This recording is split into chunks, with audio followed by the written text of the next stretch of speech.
ఇప్పుడే వచ్చాం. కాళ్ళు కడుక్కొని, బ్యాగ్ పక్కన పెట్టుకొని, మా చెల్లాలింటికి. కింద మీద పడిపోద్ది మేము వచ్చామంటే. అమ్మో! ఇయన్నీ ఏంట్రా మష్రూమ్స్, పన్నీరు. యాహ్! ఇవన్నీ చేస్తున్నావని తెలిస్తే రాపోదును కదమ్మా!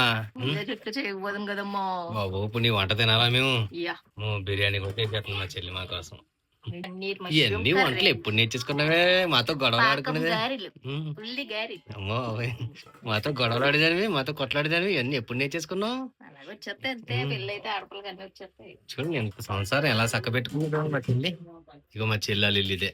మా చెల్లి, నా మేనగోళ్ళు, మేనల్లుడు, మా మా మా బావగారు. ఇవన్నీ కూడా మా మేనగోళ్ళకి, నా మేనల్లుడికి వచ్చిన ప్రైజులు. నా మేనగోళ్ళు భరతనాట్యం కడతదనమాట. నా మేనల్లుడు స్పోర్ట్స్ ఆడతాడు, చదువు కూడా బాగా చదువుతాడు. అందుకని వచ్చినాయి. ఏవైనా పెళ్ళైతే ఆడపిల్లకి అన్ని ఆటోమేటిక్‌గా వచ్చేస్తాయి కదా! తన సంసారం తను చక్కబెట్టుకోవడం. చూడండి చిన్నప్పుడు మాతో గొడవలాడి మా మీద కంప్లెయింట్లు చెప్పేది. ఈరోజు ఇంత పెద్ద సామ్రాజ్యానికి శివగామి అయిపోయింది. బావుంటది. నేనెప్పుడొచ్చినా మా చెల్లాలి ఇల్లు నాకు చాలా హ్యాపీగా అనిపిస్తది. బావుందమ్మా దేవి మీ ఇల్లు. మేము వచ్చామని నీట్‌గా సర్దావా? లేతే ఎప్పుడు నీట్‌గానే ఉంచుతావా?